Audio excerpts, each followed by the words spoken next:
بسم الله الرحمن الرحيم اقترب للناس حسابهم وهم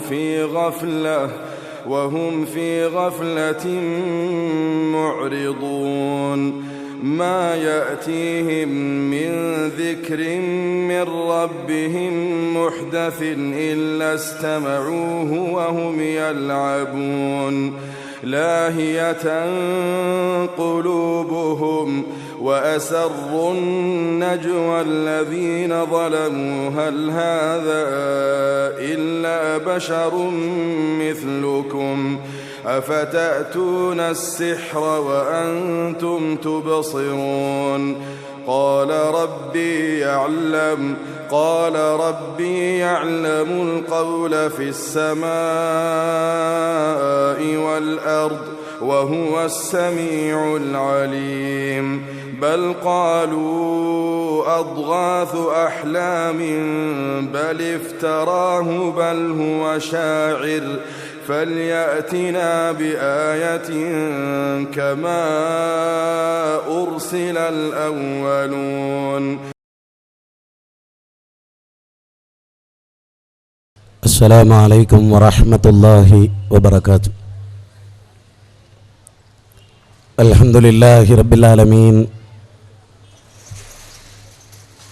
نحمده ونستعينه ونؤمن به ونتوكل عليه ونعوذ بالله من شرور أنفسنا ومن سيئات أعمالنا من يهده الله فلا مضل له ومن يضلل فلا هادي له أشهد أن لا إله إلا الله وحده لا شريك له وأشهد أن محمدا عبده ورسوله أرسله بالهدى ودين الحق ليظهره على الدين كله ولو كره المشركون. اللهم صل على محمد وعلى آل محمد كما صليت على إبراهيم وعلى آل إبراهيم إنك حميد مجيد. اللهم بارك على محمد وعلى آل محمد كما باركت على إبراهيم وعلى آل إبراهيم إنك حميد مجيد. أما بعد فإن خير الحديث كتاب الله وخير السنن سنن محمد صلى الله عليه وسلم وشر الأمور محدثاتها وكل محدثة بدعة وكل بدعة ضلالة وكل ضلالة في النار. اتقوا الله عباد الله أوصيكم وإياي أولا بتقوى الله. إن نريد إلا الإصلاح ما استطعت وما توفيقي إلا بالله عليه توكلت وإليه أنيب. رب اشرح لي صدري ويسر لي أمري واحلل عقدة من لساني يفقه قولي. أعوذ بالله من الشيطان الرجيم. بسم الله الرحمن الرحيم. ومن أحسن قولا ممن دعا إلى الله وعمل صالحا وقال إنني من المسلمين. ഈ മഹാസമ്മേളനത്തിൻ്റെ ആദരണീയനായ അധ്യക്ഷൻ, ഈ സമ്മേളനത്തിൽ സംബന്ധിച്ച് സംസാരിച്ച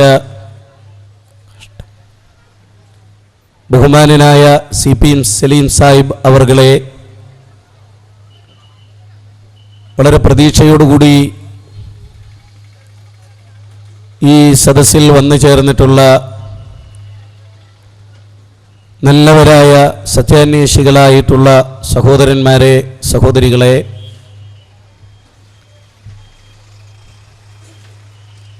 ഈ പ്രോഗ്രാം സംഘടിപ്പിച്ച ആളുകളുടെ ക്ഷണമനുസരിച്ച് ഈ നാടിൻ്റെ പരിസരങ്ങളിൽ നിന്ന് വന്നു ചേർന്നിട്ടുള്ള ഇതര മത ആദർശവിശ്വാസികളായിട്ടുള്ള സഹൃദയരെ, ഇസ്ലാമിനെ സംബന്ധിച്ചിടത്തോളം ആധുനിക ലോകത്ത് ഏറ്റവും കൂടുതൽ തെറ്റിദ്ധാരണയുള്ള ഒരു വിഷയമാണ് ലോകത്ത് ഇസ്ലാമാണ് തീവ്രവാദം പ്രചരിപ്പിക്കുന്നത് എന്ന വാദം. ആ തീവ്രവാദവുമായി ബന്ധപ്പെട്ട് ഇസ്ലാമിൻ്റെ പ്രമാണങ്ങൾക്ക് പറയാനുള്ള കാര്യം വളരെ സംക്ഷിപ്തമായി ബഹുമാന്യനായ CP സലീം സാഹിബ് ഇവിടെ സൂചിപ്പിച്ചു കഴിഞ്ഞു. ഈ നാട്ടിലെ ഈ സമ്മേളനത്തെ ശ്രദ്ധിച്ചുകൊണ്ടിരിക്കുന്ന നല്ലവരായ എല്ലാ നാട്ടുകാരോടും വളരെ ശാന്തമായി ഈ സമ്മേളനത്തിലെ ഓരോ വിഷയാവതരണങ്ങൾ നിങ്ങൾ ശ്രദ്ധിക്കണം എന്ന് ഓർമ്മപ്പെടുത്തുകയാണ്. ഈ സമ്മേളനത്തിൽ ഞാൻ നിങ്ങളോട് സംസാരിക്കുന്ന വിഷയം വളരെ ചുരുക്കിയാണ് സംസാരിക്കാൻ ആഗ്രഹിക്കുന്നത്. വളരെ സമയക്കുറവുമുണ്ട്. ആ സമയത്തിൻ്റെ ഉള്ളിൽ നിന്നുകൊണ്ട് 3 സുപ്രധാനമായ വിഷയങ്ങളാണ് അവതരിപ്പിക്കാൻ വിചാരിക്കുന്നത്. ഒന്ന്, ദൈവവിശ്വാസവുമായി ബന്ധപ്പെട്ട കാര്യമാണ് ഒന്ന്. രണ്ടാമത്തേതാകട്ടെ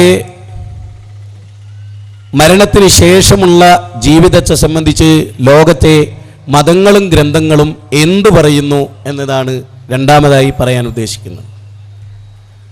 മൂന്നാമതായി ആരാണ് പ്രവാചകന്മാരെന്നും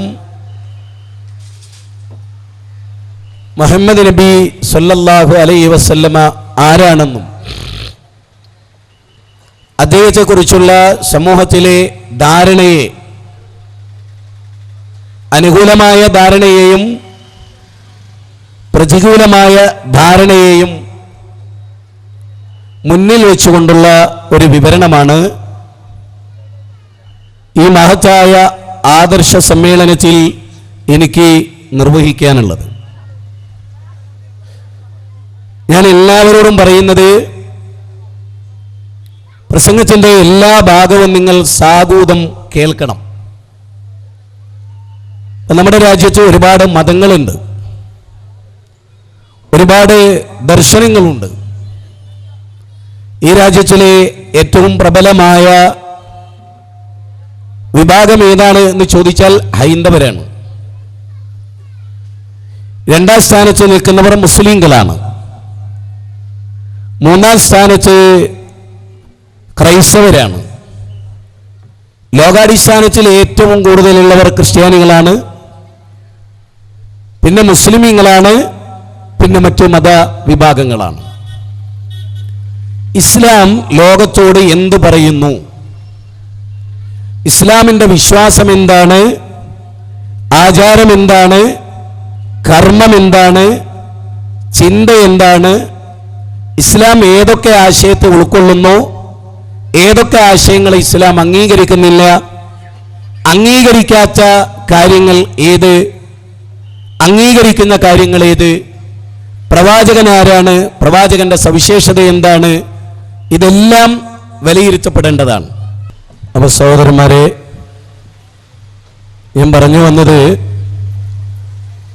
ഇസ്ലാം ലോകത്തെ എല്ലാ മതങ്ങളിൽ നിന്നും ഇസ്ലാമിനുള്ള വ്യത്യാസം എന്താണ് എന്ന് ലോകത്തെ അറിയിക്കുക. ലോകത്തെ ഇത് അറിയിക്കുന്നത് ആരെയും എതിർക്കാനോ ആരുമായും ഏറ്റുമുട്ടാനോ വേണ്ടിയല്ല. പടച്ച തമ്പുരാന്റെ സന്നിധിയിൽ നാളെ ഇങ്ങനൊരാശയം ഞങ്ങളുടെ കൈകളിൽ ഉണ്ടായിട്ട് അറിയിച്ചില്ല എന്ന് വരരുത്. ബാബരി മസ്ജിദ് പൊളിക്കാൻ അതിൽ പങ്കാളിയായ ഇന്ത്യയിലെ ഒരു ഹൈന്ദവ സഹോദരൻ ഷാർജയിൽ വെച്ച് അദ്ദേഹം ഇസ്ലാം സ്വീകരിക്കുന്നു. അദ്ദേഹം ലോകത്തോട് ചോദിച്ച ചോദ്യമാണ് ബഹുമാന്യനായ CP സലീം ക ഇവിടെ വിശദീകരിച്ചു. ആ വിശദീകരണത്തിലുള്ള കാര്യം എന്തായിരുന്നു? എന്തുകൊണ്ടാണ് ഈ ഇസ്ലാമിനെ നിങ്ങൾ ഞങ്ങൾക്ക് പറഞ്ഞു തരാത്തത് എന്നാണ്. കാഞ്ഞങ്ങാട് ഒരുപാട് സമ്മേളനങ്ങളിൽ എനിക്ക് സംസാരിക്കാൻ അവസരമുണ്ടായിട്ട് ആ സമ്മേളനങ്ങളിലെല്ലാം നമ്മൾ ജനങ്ങളോട് പറഞ്ഞിട്ടുള്ള അടിസ്ഥാനപരമായ കാര്യം, ആ അടിസ്ഥാനപരമായ വിഷയം ഏകദൈവ ആരാധനയുമായി ബന്ധപ്പെട്ട ചർച്ചയാണ്. ലോകത്തെ രണ്ട് ആശയങ്ങളാണ് മനുഷ്യർ ഭിന്നിച്ചു പോയതിൽ നമുക്ക് കാണാൻ സാധിക്കും. മാനവ ചരിത്രത്തിൽ മനുഷ്യർ രണ്ട് ദിശകളിലേക്ക് യാത്ര ചെയ്യുന്നത് നമുക്ക് കാണാൻ സാധിക്കും. അതിലൊന്ന് മാനവ സമൂഹം സൃഷ്ടിപൂജയുമായി ബന്ധപ്പെട്ട് നടത്തിയിട്ടുള്ള യാത്രകളാണ്. രണ്ടാമത്തേത് ശുദ്ധമായ ഏകദൈവാരാധനയുമായി ബന്ധപ്പെട്ട കാര്യങ്ങളാണ്. ശുദ്ധമായ ഏകദൈവാരാധന എന്നതുകൊണ്ട് ഞാൻ ഉദ്ദേശിക്കുന്നത്, ഞാൻ നിങ്ങളോടൊക്കെ പറയുന്നത് സാധൂതം നിങ്ങൾ ശ്രദ്ധിക്കണം. ഇവിടുത്തെ അറേഞ്ച്മെന്റുകൾ നോക്കി നിന്നാൽ നിങ്ങൾക്ക് വിഷയം കിട്ടില്ല. ഈ സമ്മേളനത്തിലൊക്കെ ഒരു പ്രത്യേകതയുണ്ട്. ഇത് വോട്ട് പിടിക്കുന്ന രാഷ്ട്രീയക്കാരുടെ സമ്മേളനമല്ല. ഇത് മനുഷ്യന് ആത്യന്തികമായി മരണത്തിന് ശേഷമുള്ളൊരു ജീവിതത്തിലേക്കുള്ള കൃത്യമായ റൂട്ട് നിർണ്ണയിക്കുന്ന ഒരു മഹാസമ്മേളനമാണ്. വാക്കുകൾ എണ്ണിപ്പെറുക്കി ചിട്ടപ്പെടുത്തി നിങ്ങളോട് പറയാൻ ഞാൻ ആഗ്രഹിക്കുന്നു. അതിലേറ്റവും പ്രധാനമായ കാര്യം ശുദ്ധമായ ഏകദൈവാരാധന എന്താണ് എന്ന് ജനങ്ങളെ പഠിപ്പിക്കേണ്ടതുണ്ട്. ആദിമ തലമുറയിലെ ആദം അലൈഹിസ്സലാം, ഹവ്വ ബീവി, അവരായിരുന്നു മാനവകുലത്തിന്റെ മാതാപിതാക്കൾ. ലോകത്തിലെ ആദ്യത്തെ അച്ഛനമ്മമാർ ആദം ഹവ്വ ദമ്പതികളായിരുന്നു.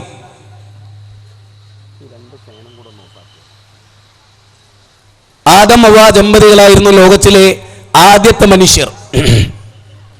അഥവാ ഈ നമ്മുടെ 715 കോടി മനുഷ്യരുണ്ട് ലോകത്ത്. ഈ 715 കോടി മനുഷ്യരുടെയും തറവാട് ഒന്നായിരുന്നു. ആ തറവാട്ടിൽ ജീവിക്കുന്നതിനിടയിൽ മാനവകുലം 10 തലമുറ ഭിന്നതയില്ലാതെ, അതായത് ആ 10 തലമുറ ജീവിച്ച കാലത്ത് ഒറ്റ മതമേ ഉള്ളൂ ആദ്യത്തിൽ, ഇസ്ലാം. ഞാൻ പറയുന്ന പോയിന്റ് ശരിക്കും നിങ്ങൾ ശ്രദ്ധിക്കണം. ആദമിന്റെയും നോഹ പ്രവാചകന്റെയും ഇടയിൽ 10 തലമുറയായിരുന്നു ഉണ്ടായിരുന്നത്. ആ 10 തലമുറ ശുദ്ധമായ ഏകദൈവാരാധനയിലായിരുന്നു. ആ ഏകദൈവാരാധനയിൽ നിന്ന് ബഹുദൈവ ആരാധനയിലേക്ക് മനുഷ്യർ പോയപ്പോൾ 2 മതം ഉണ്ടായി. ഒന്ന് പടച്ചോന്റെ മതം, മറ്റൊന്ന് സൃഷ്ടിയുടെ മതം.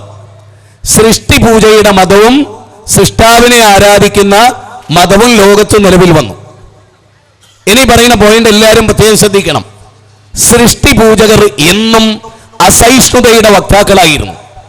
സൃഷ്ടാവിനെ മാത്രം ആരാധിക്കുന്നവരെ നശിപ്പിക്കുക എന്നതായിരുന്നു സൃഷ്ടി പൂജകരുടെ ഏത് കാലഘട്ടത്തിലെയും ചരിത്രം. ഇബ്രാഹിം നബി ബാപ്പ ആസറിനെ തല്ലിയില്ല. ബിംബാരാധകനായിരുന്നു സ്വന്തം ബാപ്പയെങ്കിലും അതിന്റെ ന്യൂനത പഠിപ്പിക്കുക എന്നതല്ലാതെ ബാപ്പയെ ശാരീരികമായി ഇബ്രാഹിം നബി നേരിട്ടില്ല. പക്ഷെ ഏകദൈവാരാധകനായ ഇബ്രാഹിം നബിയെ ബഹുദൈവ വിശ്വാസിയായ ബാപ്പ കല്ലെറിഞ്ഞു കൊല്ലുന്നു പറഞ്ഞു, ആട്ടി ഓടിക്കുന്നു പറഞ്ഞു. നമ്രൂദ് ഫിറൗനിനെ, മൂസ മഹാനായ ഇബ്രാഹിം നബിയെ തീക്കുണ്ടാരത്തിലിട്ടു. ഇബ്രാഹിം നബി നമ്രൂദിനെ തീക്കുണ്ടാരത്തിലിട്ടില്ല. ഫിറൗൻ മൂസ നബിയെ നശിപ്പിക്കാൻ ശ്രമിച്ചു. മൂസ നബിയാകട്ടെ ഫിറൗനിനെ ആയുധപരമായി നേരിട്ടില്ല, ആശയപരമായി നേരിട്ടു. വളരെ പ്രധാനമായ പോയിന്റാണ്. ഏകദൈവാരാധകർ ഒരിക്കലും അക്രമാസക്തരായിട്ടില്ല, അസഹിഷ്ണുക്കളായിട്ടില്ല, കലാപകാരികളായിട്ടില്ല. എപ്പോഴും സൃഷ്ടി പൂജകരിൽ നിന്നാണ് മതപരമായ അക്രമത്തിന്റെ തുടക്കമെന്നത് ചിലപ്പോൾ നിങ്ങൾക്ക് ദഹിക്കാത്തൊരു വാദമായിരിക്കും, പക്ഷെ അതാണ് പരമമായ സത്യം. മഹാനായ റസൂലുള്ള ഏകദൈവാരാധകനായിരുന്നു. അബൂജഹൽ ബഹുദൈവ വിശ്വാസിയായിരുന്നു. ബഹുദൈവ വിശ്വാസി എന്ന് പറയുമ്പോൾ ഇബ്രാഹിം നബിയെ, ഇസ്മായിൽ നബിയെ ആരാധിച്ച വ്യക്തിയായിരുന്നു അബൂജഹൽ. ലാത്ത, ഉസ്സ, മനാത്ത, ഖുബല, വദ്ദ്, സുവാഹി, യഹൂസി, യഹൂക്ക്, നസ്ർ 5 മഹാന്മാരായ ഔലിയാക്കളായിരുന്നു, സ്വാലിഹീങ്ങളായിരുന്നു. അവരുടെ പ്രതിമയായിരുന്നു കഅബാലയത്തിലുണ്ടായിരുന്നത്. കഅബ ഏകദൈവത്തെ മാത്രം ആരാധിക്കാൻ തുടങ്ങിയ ദേവാലയം പിൽക്കാലത്ത് അവിടെ ബൗദ്ധൈവ വിശ്വാസികൾ അതിനെ ഏറ്റെടുക്കുകയും അതിൽ ബിംബങ്ങൾ നാട്ടുകയും അവിടെ ആരാധനകൾ നടത്തുകയും ചെയ്തു. അവരാണ് ഏകദൈവാരാധകരെ ആക്രമിച്ചത്. ഇവിടെ നിങ്ങൾ ആലോചിച്ച് നോക്കൂ, പശുവിനെ ആരാധിക്കുന്നവരെ മുസ്ലിങ്ങൾ ആക്രമിച്ചിട്ടില്ല, ഉണ്ടോ? ഇന്ത്യയുടെ ചരിത്രത്തിൽ പശുവിനെ ആരാധിക്കുന്നു എന്നതുകൊണ്ട് അയൽവാസിയായ ബാലചന്ദ്രനെ മുസ്ലിം ആക്രമിച്ചിട്ടുണ്ടോ? നല്ല പോയിന്റാ, മനസ്സിൽ കുറിച്ചു വെച്ചോളി. ഇല്ല. നിലവിളക്ക് കൊളുത്തുന്ന ദേവി ചേച്ചിയെ മുസ്ലിമായ ആമിനത്താത്ത ചൂലെടുത്തടിച്ചിട്ടുണ്ടോ? ഇല്ല. നിലവിളക്ക് കൊളുത്താത്ത മുസ്ലിമിനെ നാട്ടുകാർ കുറ്റപ്പെടുത്തിയില്ലേ? അപ്പൊ എന്താ വിഷയം? വളരെ ലളിതം, വളരെ സിമ്പിൾ. ബൗദ്ധൈവ വിശ്വാസികൾ, സൃഷ്ടിപൂജകർ ഏത് കാലഘട്ടത്തിലും അസഹിഷ്ണുക്കളായി കാണുന്നത് എന്തുകൊണ്ട്? ആരും പറയാൻ ആഗ്രഹിക്കാത്ത പോയിന്റാണ് പറയുന്നത്. എന്തുകൊണ്ട്? കാരണം സൃഷ്ടിപൂജക്ക് ന്യായീകരണമില്ല. വ്യഭിചരിക്കുന്ന ഒരാൾക്ക് ന്യായീകരണമുണ്ടോ? മദ്യപാനിക്ക് ന്യായീകരണമുണ്ടോ? കൊലപാതകയ്ക്ക് ന്യായീകരണമുണ്ടോ? ഇല്ല, ന്യായീകരണമില്ല. ഏതൊരു തിന്മക്ക് ഉത്തരം മുട്ടിപ്പോവും, നന്മക്ക് ഉത്തരം മുട്ടുകയില്ല. ആകാശഭൂമികളെ ചൂണ്ടിക്കാണിച്ച് ആകാശത്തെ സൃഷ്ടിച്ച പടച്ചവനെ ആരാധിക്കുന്ന ബാലചന്ദ്രനെ ഒരാൾക്ക് കുറ്റപ്പെടുത്താൻ കഴിയോ? ജോർജ് എന്ന് പറയുന്ന ഒരാള് ആകാശഭൂമികളെ സൃഷ്ടിച്ച ദൈവത്തെ മാത്രമാണ് അയാൾ ആരാധിക്കുന്നത്. അയാളുടെ വിശ്വാസത്തെ കുറ്റപ്പെടുത്താൻ കഴിയില്ല ഒരാൾക്ക്. നേരെ മറിച്ച് അയാൾ ചോദിക്കും സൃഷ്ടിപൂജകരോട്, ഇത് ശരിയല്ലല്ലോ, സൂര്യൻ നശിച്ചു പോകുന്നതാണ്, ചന്ദ്രൻ നശിച്ചു പോകുന്നതാണ്, പാമ്പ് മരിച്ചു പോകുന്നതാണ്, പശു മരിച്ചു പോകുന്നതാണ്, സായിബാബ മരിച്ചുപോയി, മാതാ അമൃതാനന്ദമയി മരിച്ചുപോയി, പാണക്കാട് തങ്ങൾ മരിച്ചുപോയി, മുഹമ്മദ് നബി സല്ലല്ലാഹു അലൈഹി വസല്ലം മരിച്ചുപോയി. അങ്ങനെ മരണമെന്ന ഭൗതിക ലോകത്തിലെ ഒരിക്കലും കരകയറാനാവാത്ത ഈ അലംഘനീയ വിധിക്ക് വിധേയമാകുന്ന ഒരു സൃഷ്ടി ആരാധന അർഹിക്കുന്നില്ല. അതാണ് ഇസ്ലാം. സിമ്പിൾ, വളരെ ലളിതം. എന്താണ്? സൂര്യൻ നശിച്ചു പോകും അല്ലേ? ആധുനിക സയൻസ് പറയുന്നത് എന്താ? സൂര്യനും ചന്ദ്രനും നശിക്കുന്നതാണ്. സിംഗുലാരിറ്റിയിൽ നിന്ന് തുടങ്ങി സിംഗുലാരിറ്റിയിലേക്ക് ഈ ലോകം മടങ്ങിപ്പോകുന്നു എന്ന് പറഞ്ഞാൽ എന്താണ്? സൂര്യനും ചന്ദ്രനും ഒന്നു ചേരും. ആരാ ഇത് പറയുന്നത്? Stephen Hawking. എന്ന് എല്ലാവർക്കും അറിയാം. നക്ഷത്രങ്ങൾ നശിച്ചു പോകുന്നതാണ്. ഇപ്പൊ നക്ഷത്രത്തിലെ രാത്രിയിലെ നക്ഷത്രത്തിന്റെ പ്രകാശം നമ്മൾ കാണുന്നു. ആ പ്രകാശം ചൊരിയുന്ന നക്ഷത്രം അവിടെ ഇല്ല. എല്ലാരും മനസ്സിലായിക്കോളി. ഇപ്പൊ ആകാശത്തിലേക്ക് നോക്കിയാൽ കാണുന്ന പല നക്ഷത്രങ്ങളും അവിടെ ഇല്ല. ആ നക്ഷത്രങ്ങൾ നശിച്ചു പോയി. അവിടെ ഉണ്ടെന്ന് നമുക്ക് തോന്നുന്ന മാത്രമാണ്. കാരണം എത്രയോ കോടി പ്രകാശ വർഷം അപ്പുറത്താണ് ഈ പ്രകാശം ഭൂമിയിലേക്ക് എത്താൻ ഇപ്പോഴാണ് എടുത്ത്. ഈ കാഞ്ഞങ്ങാട് റോഡിൽ ഇറങ്ങി ഒരു നക്ഷത്രത്തെ കാണുന്ന ഒരു മനുഷ്യൻ ആ നക്ഷത്രം അവിടെ ഉണ്ടെന്ന് വിചാരിക്കരുത്. ആ നക്ഷത്രം നശിച്ചുപോയി. അതുകൊണ്ടാണ് നമ്മൾ എന്ത് പറയുന്നത്? ഭാഗ്യ നക്ഷത്രങ്ങളെ നിങ്ങൾ നിർവചിക്കുന്നു ജയവും പരാജയവും. ഭാഗ്യ നക്ഷത്രങ്ങളെ നിങ്ങൾ നിർവചിക്കുന്നു ജയവും പരാജയവും. ഹൈന്ദവ സഹോദരങ്ങളുടെ വിശ്വാസം എന്താ? ഭാഗ്യ നക്ഷത്രമാണ് മനുഷ്യന്റെ വിജയത്തെയും പരാജയത്തെയും നിർണയിക്കുന്നത്. നക്ഷത്രത്തിന് ജീവനുണ്ടോ? വിവേകമുണ്ടോ? ഇടപെടാനുള്ള കഴിവുണ്ടോ? ഭാവി നിർണയിക്കാനുള്ള കഴിവുണ്ടോ? ഭാവിയെ നിയന്ത്രിക്കാനുള്ള കഴിവുണ്ടോ? ലോകത്ത് ഇത്ര വലിയ ബ്ലണ്ടർ, അത് സയന്റിഫിക്കൽ ബ്ലണ്ടറാണ്. ലോകത്തിലെ ഏറ്റവും വലിയ സയന്റിഫിക് ബ്ലണ്ടറാണ് നക്ഷത്രം മനുഷ്യ ജീവിതത്തിൽ ഇടപെടുന്നുള്ളത്. അതായത് നമ്മളിവിടെ, ഞാനിവിടെ ജീവിച്ചിരിക്കുന്നു, എന്റെ ഭാവി നക്ഷത്രമാണ് നിർണയിക്കുന്നത്. നക്ഷത്രത്തിന്റെ ഭാവി നശിച്ചിട്ട് എത്രയോ കാലായി. മനുഷ്യന് അള്ളാഹു നൽകിയ കോമൺ സെൻസ് ഉപയോഗിക്കും. നമ്മളിപ്പോ കാണുന്ന നക്ഷത്രം ഉണ്ടല്ലോ, അതെപ്പോഴോ നശിച്ചു പോയതാണ്. ആ നശിക്കുക എന്നത് ദൈവത്തിന്റെ വിശേഷമല്ല. ദൈവത്തിന്റെ വിശേഷം ഒരിക്കലും നശിക്കാത്തവനാണ്. ദ്വിദീവികൻ, വിരാട് പുരുഷൻ, ഹിരണ്യഗർഭൻ, ഇദ്വാൻ, വേദകോൺ. അതിന്റെ അർത്ഥം എന്താ? ഒരിക്കലും ഹിമവെട്ടാത്ത കണ്ണുകളുള്ളവൻ. ഒരിക്കലും ഹിമവെട്ടാത്ത കണ്ണുകളുള്ളവൻ. സായിബാബയുടെ കണ്ണടഞ്ഞില്ലേ? മാതാമൃതാന്റെ കണ്ണടഞ്ഞില്ലേ? ശ്രീരാമനും ശ്രീകൃഷ്ണനും എവിടെ? ആചാര്യന്മാരൊക്കെ മരിച്ചുപോയില്ലേ? മരിക്കുന്നവർ ഈശ്വരനാവില്ല ആണ് ഇസ്ലാം. ഇനി ഏറ്റവും രസകരമായ ഒരു സംഗതി എന്താണ്? ഇസ്ലാം ആരാധിക്കണം എന്ന് പറയുന്ന പടച്ചോനെ മനുഷ്യനെ സംരക്ഷിക്കേണ്ടി വരുന്നുണ്ടോ? നല്ലൊരു പോയിന്റാ പറയുന്നത്, ശ്രദ്ധിക്കണം. ഇസ്ലാം മനുഷ്യരോട് പറയുന്നത് എന്താണ്? ഇസ്ലാം മനുഷ്യരോട് പറയുന്നത് ഒരിക്കലും മരിക്കാത്ത പടച്ചോനെ ആരാധിക്കാനാണ്. ഇപ്പൊ ഞാൻ നിങ്ങളോട് പറയാം, മുഹമ്മദ് നബി സല്ലല്ലാഹു അലൈഹി വസല്ലം മരിച്ചപ്പോ അബൂബക്കർ സിദ്ദീഖ് റളിയല്ലാഹു അൻഹു എഴുന്നേറ്റ് നിന്നിട്ട് ഒരു പ്രസംഗം ചെയ്തു. പോയിന്റാണ് ഞാൻ പറയുന്നത്. ആ പ്രസംഗത്തിൽ പറയുന്നത്, ആരെങ്കിലും മുഹമ്മദിനെയാണ് ആരാധിക്കുന്നതെങ്കിൽ അത് മാത്ത മനുഷ്യരെ അദ്ദേഹം മരിച്ചു എന്നതിന്റെ അർത്ഥം എന്താ? അദ്ദേഹത്തിന്റെ കേൾവി അവസാനിച്ചു, കാഴ്ച അവസാനിച്ചു, അദ്ദേഹത്തിന്റെ കൈകൾ ചലനം അവസാനിച്ചു, ഹാർട്ട് മിടിപ്പ് അവസാനിച്ചു, അദ്ദേഹം മരിച്ചു, ഇനി മണ്ണിലേക്ക്. ആലോചിക്കാം. എന്നിട്ട് അദ്ദേഹം പറയാണ്, ആരെങ്കിലും അള്ളാഹനെയാണ് ആരാധിക്കുന്നതെങ്കിൽ, മുഹമ്മദിനെ അല്ല അള്ളാഹുവിനെയാണ് ആരാധിക്കുന്നതെങ്കിൽ ഹയ്യുല്ല യമൂത്ത്, അള്ളാഹ് ഒരിക്കലും മരിക്കില്ല. ഇപ്പൊ സായിബാബ മരിച്ചു, മതാമൃതാന്തമെന്ന് പേര് മാറിപ്പോയതാണ് കേട്ടോ. സായിബാബ മരിക്കണേ എങ്ങനെ? ബഹുമാനത്തോടു കൂടി തന്നെ വിലയിരുത്തിക്കോ. 130 ഗ്രാം ഭാരമുള്ള അദ്ദേഹത്തിന്റെ കിഡ്നി, അത് രണ്ടും കേടുവന്നു. അദ്ദേഹത്തിന്റെ ലിവർ കംപ്ലീറ്റ് നശിച്ചുപോയി.